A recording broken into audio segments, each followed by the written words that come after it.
morning all, welcome back. Today I have asked Pastor Trev to just sit down and take some time and tell us the story of Genesis. It seems like this is a story that we have been living out for the last 20-something years, and has become just so part of who we are as a church, who I am and who Helene is as individuals.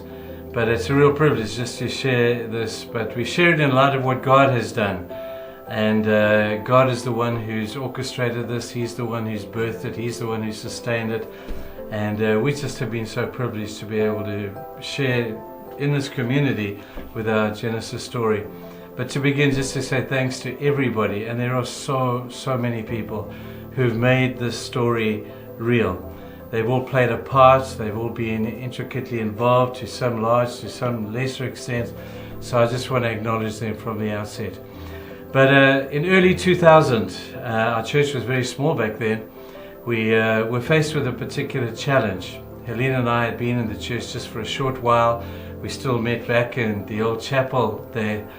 And one day I preached a sermon that impacted certainly Helene and I believe many others.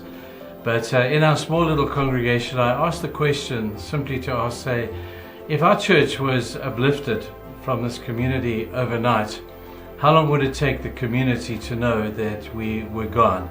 If the rapture had taken place and we were one day there and one day not, would the community know or even care that we had gone? Now that question shook us a little bit. And as a result of that question, we began to search our hearts to say, our church has been here for, at that stage, 120 odd years. And although there had been some great men and women leading our church, and it was stuck in a building, and we really believed that God was wanting for us to take the walls of the church down and to move into the community around us. And at that stage, the community looked rather different to what it looks like right now. There was only the beginning of a informal settlement. There was some particular challenges in education, but the real need of the day that we began to realize was we were stuck in the middle of the HIV pandemic. Everybody thinks that Corona was the first pandemic. Not at all.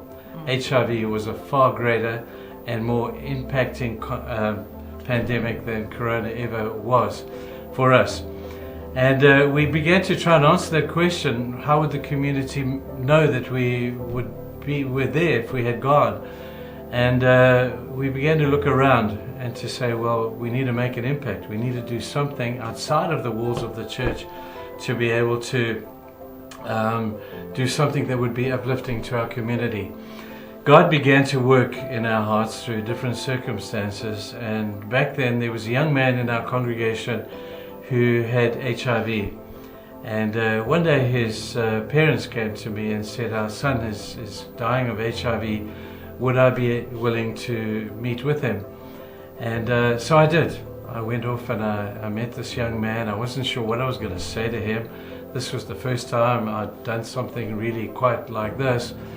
But I grew to really love this young man. And over the course of probably 6 to 9 months, I got to know him very well.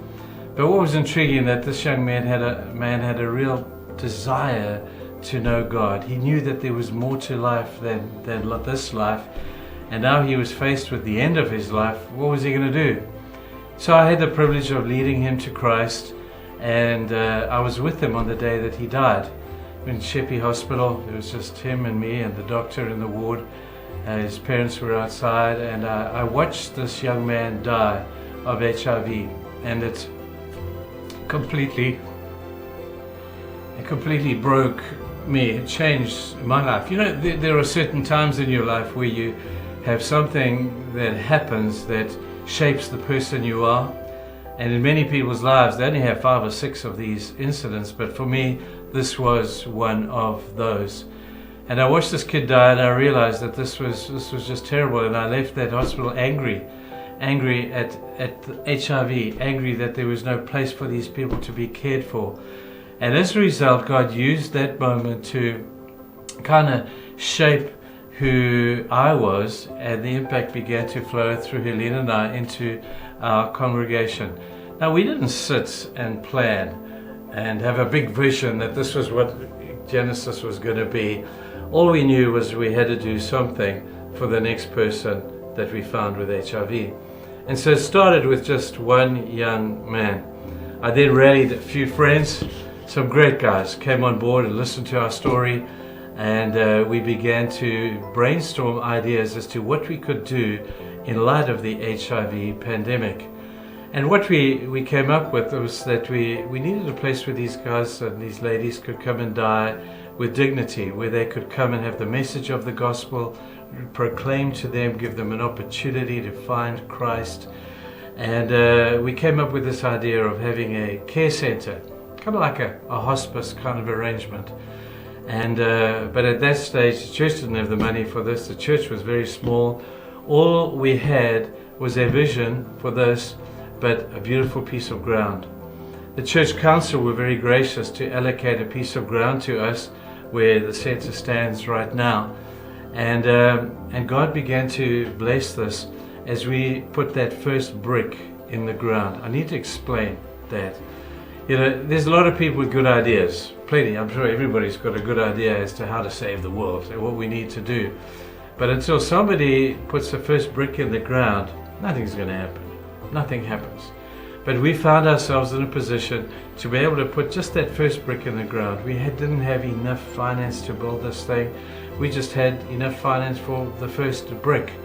And so literally, we cleared the site, we put out literally a first kind of bricks in the ground, and then God began to move people's hearts to say, hey Trevor, Helene, what are you doing here? And we were able to say, man, we're building a hospice. They say, well, you haven't got much here, can we help you? And all of a sudden we began to find people, local and abroad, who began to pour finances into the building of our first ward. First ward was 20 beds, and we were able to open this in 2005, I think it was, and we were able to welcome 20 people to come to our care centre. We worked in conjunction with the local hospitals, with Murchison Hospital and Sheppey Hospital, who at that stage were battling with what they called the block bed syndrome, where the HIV people were just so many of them dying of HIV at that stage. I remind you that we were in the highest infected area in the world, around Murchison, Port Shepstone area. There was a huge percentage of people that were HIV positive, and these were people actually infected with HIV. And so we began to find these people all around the town, on the rubbish dumps, on the beaches, on the park benches, who had many of them unfortunately not been able to get into hospitals because the beds were blocked. And we were able to, through the hospitals, be able to welcome them to our care centre. It was amazing. It was like walking onto holy ground when you walked in there, because we were able to share the gospel with people who really, really wanted to hear it. And it was a great privilege to have that. So that was really the start of the care centre. We then were able to build a second ward, which then took on another 20 people. We employed some amazing staff. We had many ups and downs, challenges. We'd never done this before. This was a learning experience for all of us, but God overruled in all of the affairs. Sharon came on board, she led the centre. Jen came on board, she was assisting there, and it was just a wonderful period of time. But after a couple of years of running the care centre and it being a real blessing to that group of people, those suffering from HIV and those actually passing away from it, we began to notice the success of the care centre, that people who were sent there to die actually started to get well. They never got better from HIV, but many of them, probably 40 to 50%, were able to get strong enough through the good nutrition and the great doctors who came on board as volunteers to help us to run the centre.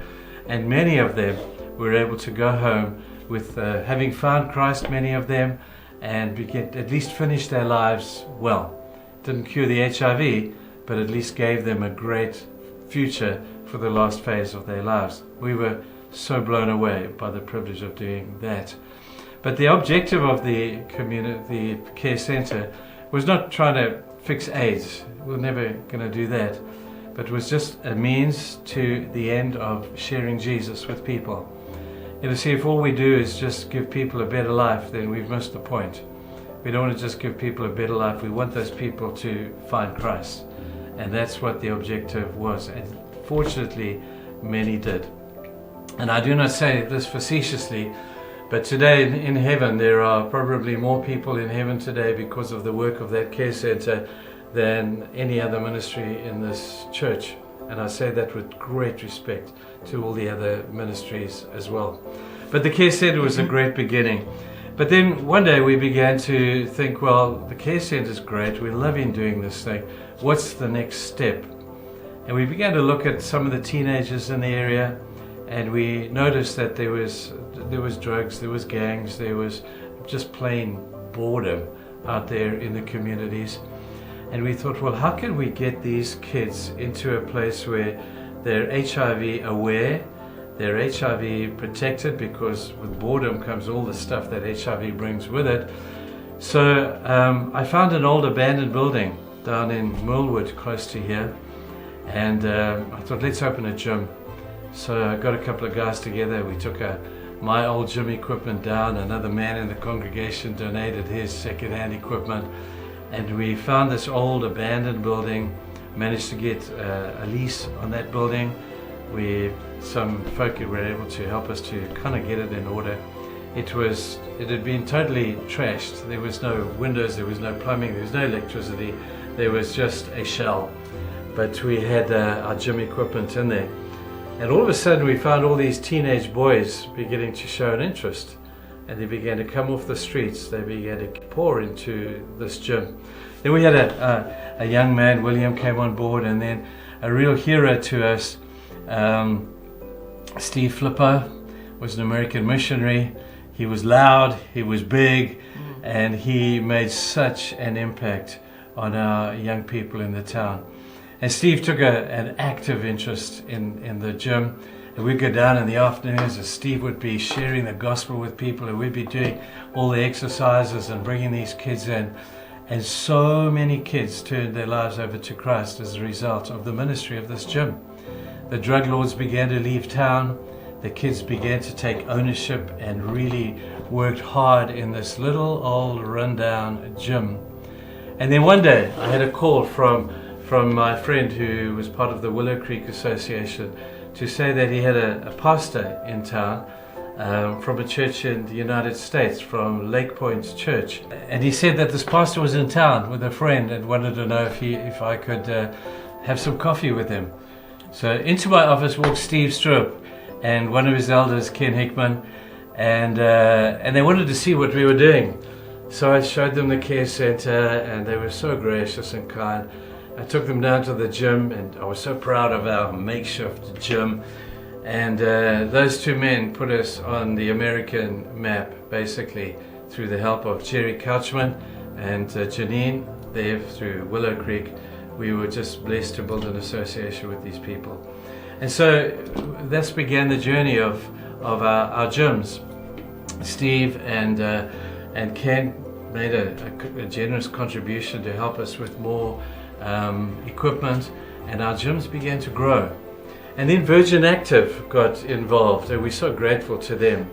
They heard about us, and they started to donate second-hand equipment to us, equipment that was redundant from them.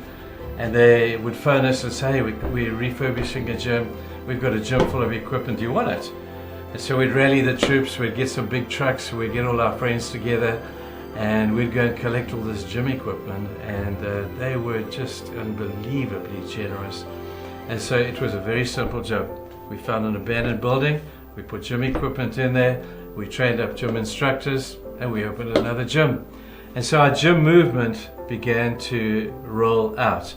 And it was really cool just to see these young guys and ladies come into the gym and find fellowship, find meaning, and find Jesus in the context of a community gym.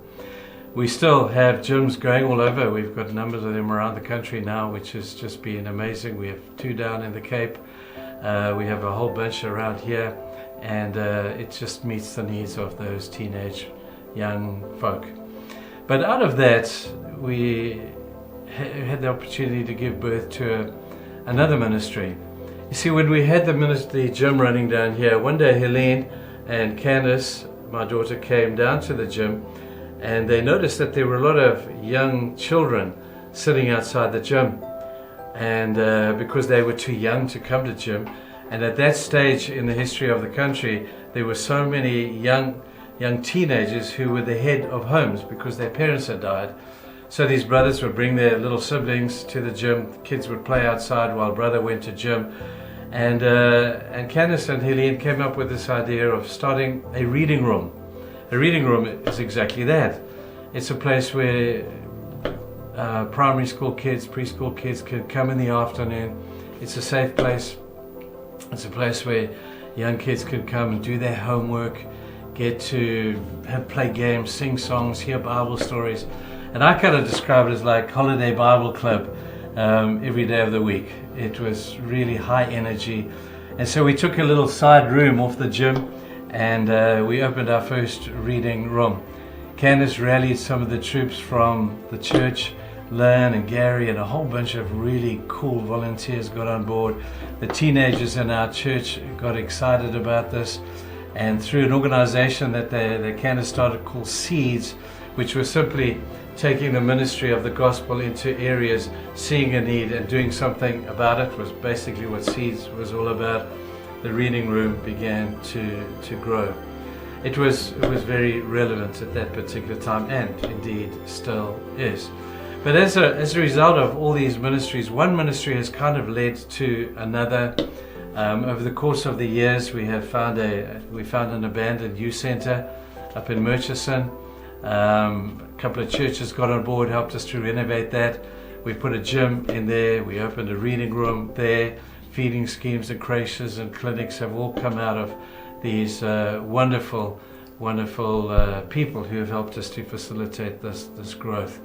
But over the course of the years, as much as we have had these gyms and the reading rooms and creches and all that sort of thing begin to develop, God really broke our hearts over the issue of abandoned babies, and we began to see that this was a diabolical need in our community to address the issue of teenage girls who had fallen pregnant and didn't always know what to do with their children that they gave birth to, and sadly, in desperation, many babies were dumped in garbage cans on the side of the road, in dumpsters, down toilets. And God really spoke to us in this regard. One night I had this dream, and in this dream I was with Helena. We were sitting in Hillbrow up in Johannesburg on the side of the road drinking a cup of coffee. And Hillbrow, if you notice, is highly densely populated. It's full of every kind of social ill that you could possibly find. And as I was sitting on the side of the road with Helene, I looked down the road in my dream, and I saw a crowd of people walking up the road. And as I came closer, they were carrying a coffin, of all things, a huge coffin. And they were battling. So I said to Helene, I'm just going over the road to help to carry this coffin. And as I got close to them, the coffin dropped, fell on the floor. And I looked into the coffin because the lid fell off, and the coffin was full of dead babies. And I looked at this, and then suddenly I saw a little hand move. And I looked at the coffin and realized that those babies are not all dead. And so I reached in and pulled out a baby, and this baby was still alive. And I realized, there's another one, and there was another one, and there was another one. I called Helene and said, come and help me. These babies aren't all dead. And we were pulling out these babies from this coffin. And then in my dream, they pushed me aside, holding these babies, and they put the lid on the coffin, picked it up, and they walked away. And I woke up. So I woke Helene up, and I told her what I'd seen in this dream, and she in her wisdom said, well, if this is of God, He will confirm it. And the next day, Helene is watching TV now, and there's a documentary on a place in Hillbrow, nogal, called The Hole in the Wall. And it's the story of this lady who knocked a hole in the wall literally in her house to say to kids in that community, please don't abandon your babies. Just come and place your baby through the hole in the wall. There's a cot there. Ring the bell, and I will look after your baby. It's a great work. It still goes today under the covering of a church. But there was this documentary that Helene, and she called me and she said, "Hey Trevor, come and look at this. Could this be a confirmation of what you dreamt last night?" In Hillbrow, same thing, abandoned babies. And we watched this and we realized that maybe God was saying something to us.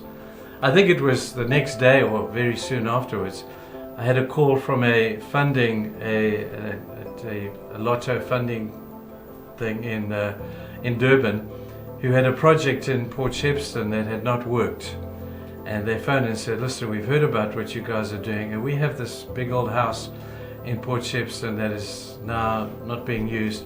What would you do if we allowed you to use this house?" So just instinctively, I said, we'd open a baby home in that house, which we then did. We managed to negotiate this house. It took a while to get it through, but eventually we got the home, and we opened a home registered for 12 kids for a baby home. And some great staff came on board, helped us to make this thing happen. We did it through the local child welfare organization, and we were now registered as a baby home. But then and I say this with great respect, I made a mistake. I had a friend, a pastor friend who comes to our fraternal, who came to us and said, "So Trevor, you've got a lot of projects, man. Our church really needs a project. Would you be willing to give to us one of your projects so that we can do like you do and run a community project?" Anyway, said this guy, "Well, yeah, okay, which project would you like?" And he said, "We want the baby home." Anyway, baby home went across to them. Now it's a complicated thing to run, and it costs an awful lot of money to run a baby home. And these guys did the best that they could. They tried to rally other churches to help them to run the baby home. But sadly, the expenses were just too much that eventually he came back to me and he said, "Listen, we've tried for a number of years now. We either have to close this thing, or would you like it back again?" So we took it back. We were delighted to have the baby home back under our covering. And we were able to get the thing moving.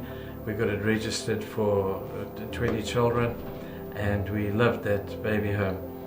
Since then, we've built our own children's home here on site. We built a home that we were going to purpose for another purpose, but we realized with the desperate need of abandoned babies in the community that we needed to bring that baby home on site. With all the unrest that was happening, with all the insecurity and the crime in the area, we wanted our babies to be here. So we repurposed that building and we turned it into the baby home. The El Roi Baby Home is what it is called. El Roi simply means the God who sees me. And it comes out of that beautiful Old Testament story of Hagar who thought she had been abandoned by God, but she found out that God saw, and didn't just saw, but saw her. And we call this the El Roi Baby Home. Since then, we've had some wonderful people who have come on board with us to help to sustain that baby home, but in addition to build a new baby home that we will eventually, as we progress through this thing, be able to register for 30 babies in that home. It's called the Karen Starkey Legacy Home. Karen and Bill Starkey were really close friends of us here in Genesis, and along with Ken Hickman and the Starkey family have gathered around us, and they're an amazing company. Highlands Trust, which is an organization, a business in Dallas. These people have just blown us away with their generosity and their kindness, and they've bought into our vision. So we've now completed the building of the new baby home, and we will be registering that. It is going to be registered for 20 to 30 babies. We can't wait to move in. We're just waiting for the permission to occupy from the municipality, which could be a bit of a drawn-out affair, but we're trusting God to get that thing through as soon as possible. But in addition to that, our partners in America and the churches over there have helped us to give birth to so many new projects. Safe Place being one of them. When you drive in the gate of our church, you will see that there is a model Safe Place sitting at the front gate. This is a project that we got the idea from a place in in Fort Worth in Dallas. My friend Wes Hamilton introduced us to Fort Worth, and we were there, and we were just in the poorer area of Fort Worth and noticed a safe place sign was placed outside certain organizations, police stations, fire stations, some restaurants had a safe place. And all it was simply a run-to venue where if you were in danger or if you were in trouble and you needed some kind of medical or police assistance, you could run in there. The staff had been trained to bring you in, lock you down, protect you while they called the necessary people who would come and address your particular dilemma. Anyway, in America, they get a response from emergency people. Here, it takes incredibly long, if at all, that we don't get always the response appropriately on time. Anyway, on the way back, I'm thinking about the safe place thing. So Jono and I, we came up with this idea of taking containers and placing them in strategic places, specifically outside schools, where we could have a safe place. Now, these safe places were experimentally, we were looking to have some kind of Arnold Schwarzenegger guy standing there ready to protect the community, and kids would come in there. The gender-based violence was horrific. Women could run there and be protected by our superhero. But things have changed a little bit. Now we have other superheroes. We have social workers who have come on board with us, who man these safe places. They give protection, incredible protection, to people who are in need. And if you have a particular need, you can run there and they will lock you down, call the police or the hospital, and if they're able to come, then hopefully they will arrive. Otherwise, we just do the best that we can. But every case that comes to a safe place is followed up by a social worker. After an evening of events where people with gender-based violence and stuff, social workers will invade the territory and they go and visit these homes where these incidents have happened, caring for people and helping them to understand how to live better, and at the same time and above all present Jesus to these people who are in desperate need. And so we've been really privileged to run safe place homes, safe place venues in our community. We have a number of them right now, and God is really using these to be able to do what we believe we need to do. So the Safe Place project is up, it's running. It is very duplicatable. There's no town in South Africa that doesn't have an informal settlement of some shape or form, and we're convinced that every informal settlement needs a safe place or a number of safe places. Anyway, Jonathan ran this for a while and highly successfully, and making a great benefit to us there.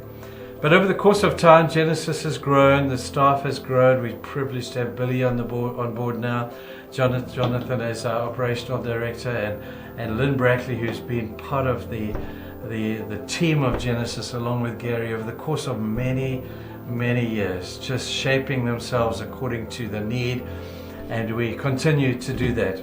One of the things about Genesis is it's always changing. There's always new ministries being birthed. There's always new aspects, taking place, whether it be a new feeding scheme or a new creche or a farming project or a music academy. It's a great story that continues to roll. But we have a favorite in amongst them. They're all favorites, but one of our most special projects is the music academy, where our own Lizanne Nair runs that, along with Bonga, who you see they play most Sundays in my office. I used to teach kids guitar, just a couple of chords is all I really knew, and I realized I was out of my depth, and then another young man came on board and he took it over. He did much better than I did, and before long we began to realize that music is a great ministry into the community, to be able to bring people under the sound of the gospel, to be able to develop musical ability. And we just love this developing music academy. And then into our life came Lizanne. She was teaching at the time, And she came along and we offered this job to her. She was hard to get. She played hard to get, but we got her.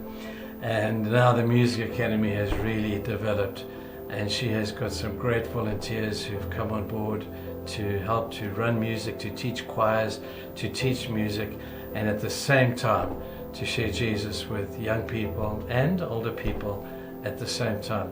The Music Academy is remarkable. Anyway, so there have been so many other ministries that have developed out of this Genesis thing. There are so many projects that are to be birthed fairly soon, so keep an eye on us. You'll be hearing from us in this regard to new projects that are in the formation stage right now. But just to close with this, to say thank you, church, for freeing me up to be able to be involved in this. This is not traditional pastoring stuff. It has been all-consuming, and I thank the congregation too for allowing me to be able to do this, because you have had to pay the price of not being able to get to see me as much as I'd like to see you in your homes and visitation. But man, don't we have great staff? We have some incredible pastors and youth workers, and our youth group is just pumping. The youth are running Bible studies at the safe places. The youth have brought kids in from the gyms and from these various ministries. And Friday night youth is cooking on gas. I love that expression. It's cooking on gas. If you want a good time on a Friday night, you need to be here. Most Fridays they have a fantastic presentation. Hundreds of teenagers from the entire broadness of our community are here. One of the highlights for us at Norwegian Settlers Church is, if you come to church here, you'll notice that pretty much most Sundays we will be acknowledging foreign visitors who come to our shores to serve in Genesis. You've heard of the teams that come from America, many of them that come out here to just pour their life and their heart into serving here. Churches overseas in Houston, in St. Louis, just some amazingly generous donors. We've got the Huftons and Debbie and Ron Tucker and their churches that have just come on board with us, and we are just so grateful to all of these people. I wish I could mention them all, but we'd be here for a long time. But we have some great partners overseas, and to whom we are incredibly grateful. We look at Greg Bradford with his youth teams that come over and run youth camps for us, and to Kyle and his team who do the same thing, to the Perry family who are such adamant supporters of us, to John Kruger and others who have just been incredible blessing to us. And so this may look like it's a bit of a Norwegian Settlers show, but it's not. There are people all over the world who have come. I want to acknowledge the relationships that we're building with Norway at the moment. You will have noticed so many Norwegian teams that have been here through a Bible college that I've been privileged to go and speak at, and relationships are leading to more relationships. And we would not be here, we would be here, but not in the same capacity as we are right now if it weren't for all these great people who come out here. We value them, we treasure their participation with us, and we're so grateful to God for the beauty of partnership. And that's what the church is all about, isn't it? We celebrate that a lot. So I know as I sit here, I've probably forgotten some stuff, but I'm sure we'll get an opportunity to talk again. Genesis is growing, the church is being blessed, and we thank you for your participation with us. Thank you guys. Have a great service.